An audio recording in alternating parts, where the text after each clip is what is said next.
Hello, my name is Matthew from Team 38053A.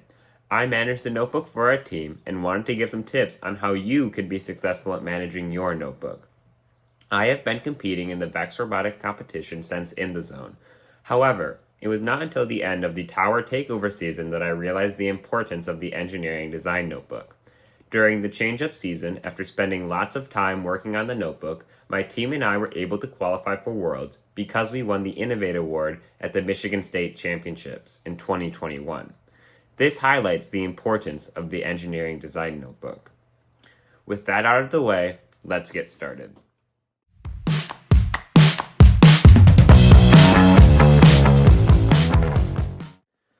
The first thing you should be looking at if you want to manage a successful notebook is the rubric which is provided by the REC Foundation. This rubric highlights all of the ways in which you can earn points for your notebook. It is essential that you hit every part of this rubric to have a successful notebook. Let's break down the rubric so we can see what it takes to be successful. The first thing you should notice when looking at this rubric is that several of the rows have the words engineering design process labeling them. These rows take up a majority of the rubric. Therefore, the first thing we can understand is that the documenting and following of the engineering design process is the most important part of your notebook. You then may see 3 more rows. These rows are not labeled and do not have to do with the engineering design process. They are, however, key to securing as many points as possible. We will discuss them later. First, let's discuss the engineering design process and how to document it.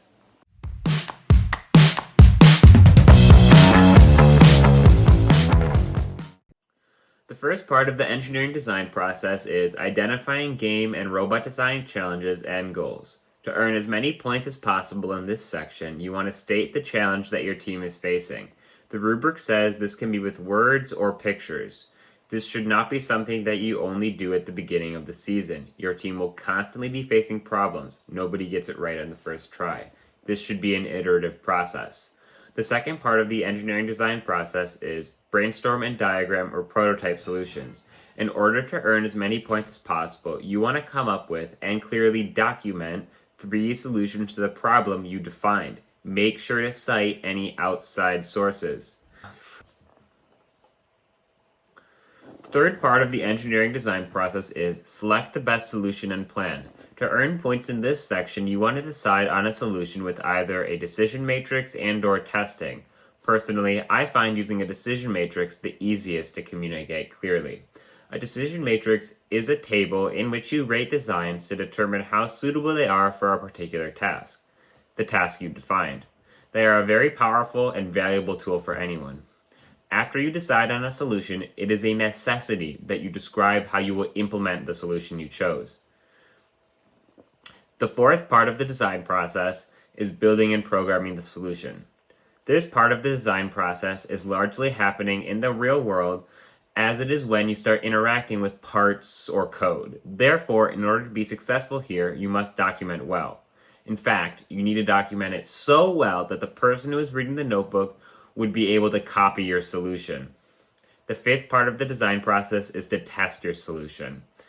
The rubric puts it better than I could. It says to record all the steps to test the solution, including test results. Plain and simple.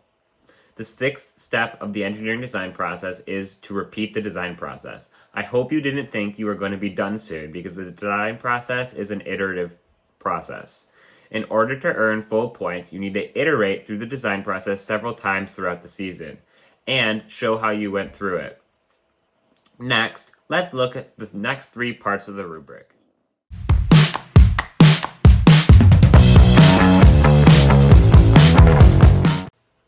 The first part of the rubric listed after the engineering design process is called usefulness and repeatability. To get these points, you want to record the entire design process in great detail. Like mentioned before, you need to be detailed to the point where the reader could recreate the entire project history. Those are the exact words of the rubric, so it is key that you follow them. The next section on the rubric is record of team and project management. So I don't skip anything, I'm going to read directly from the rubric for this one. An expert notebook provides a complete record of team and project assignments. A bound should be ink, Notes from team meetings, including goals, decisions, and accomplishments. Name or initials of author. Each page numbered and dated. Design cycles are easily identified. Includes table of contents and or index so anyone can easily locate needed information. Those are the words of the rubric. Make sure you follow them. Next, the easiest points to get are as follows. They are listed under the section called Notebook Construction.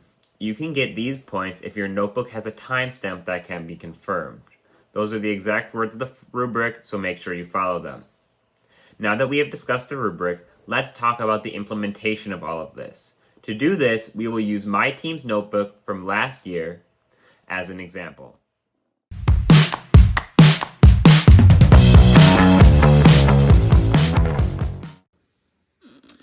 So, here we have the engineering design notebook. This is from the change-up season. So as you can see, what we did is we have a table of contents. This lists every meeting that we may have. You may notice that in the beginning, unlike the rest of the table of contents, it's not listed with brainstorm session or build/code session. This is because in the beginning, we start with the team introduction and other aspects that are very important to the judges to show that you've been thinking about the game. For example, we do a game overview. In this, we draw out the field to show we thought about it, and then we think about all the rules and all the game elements. This is so we show that we are familiar with the rules and we understand them. You can't build a robot if you don't understand the rules. Next, we think about the design brief. So in this, we basically just say that these are the team members. We're designing for the Vex Robotics competition, and we have a problem. So like the rubric, we have to define a problem. We're doing that right here. This is just the first time we'll define the problem. We have to do that many more times throughout the rest of the design process. Then we say what we're going to do, and then per usual design brief, we talk about constraints and the deliverables. This is where we go over our engineering design process. As mentioned, this is PLTW's design process. This is the one we use. It covers all the same facets of the rubric, just with slightly different steps, but the whole entire rubric is covered. Then we start brainstorming, so we talk about strategy. And you can see that here, we brainstorm some more, and that's when we start getting into the nitty-gritty. One thing to note is these plans that we do at the beginning of every month. You may notice here, this is a pretty basic one. Later in the season, we started using something called a Gantt chart, which I will show you here. Why don't we go to one of the plans? And as you can see, you can use the table of contents to find anything, so it's really useful for the judges when you have this. So we'll go to page 63 for October's plan and see if we use one there. So yes, so this is a Gantt chart, and how it works is that basically you say the weeks that you have, and you have different tasks, and you fill in what task you're working on each week. So as you can see, for week 2 and 3, we were going to code Auton and do drive practice. In week 1, we were going to finish the base, and then in week 4, we're going to evaluate what we had done previously. So this is a really good practice, and it shows that you're thinking about time management. So at the let's just go through a basic log of a meeting as well. How about? So if we just flip to, these are brainstorm sessions. So this is something you want to do before you begin actually building. You want to design your entire robot. This is because when you're looking at the engineering design process, as you can see, we don't start at step number 4. You have to do all of this first. That brainstorming is where that is happening. So as you can see, this is one page, and you can see we listed out more than 3 solutions here. So the problem was the drive base, and we listed out more than 3 solutions. We talked about them, and then we did a decision matrix. This is the table. What this is basically you have different tasks that you want the robot or solution to follow, and then you grade it on how good it would be at that. And then whatever one is the best is the one where you build and you begin task number 4. So we did that for every subsystem of the robot. Then, as you can see, we started the build and code sessions. So obviously, first we started by building the base. We documented it. So we said everyone who was in attendance and what our plan for the meeting was. Again, this is very important for time management. We then discussed what we did and give some drawings annotated with it. Then talk about what happened in the meeting and what we plan to do and what everyone did in the meeting. One thing that our team does is that everyone contributes to the notebook. So as you can see here, this is our head builder. This is something that he did in the meeting, and he wrote about it in the notebook. So everyone contributes to the notebook so the judges can see that this isn't a one-man team. This is something that you should try to implement as well. It is important that the judges see how everyone is contributing to the notebook, and it's a team effort.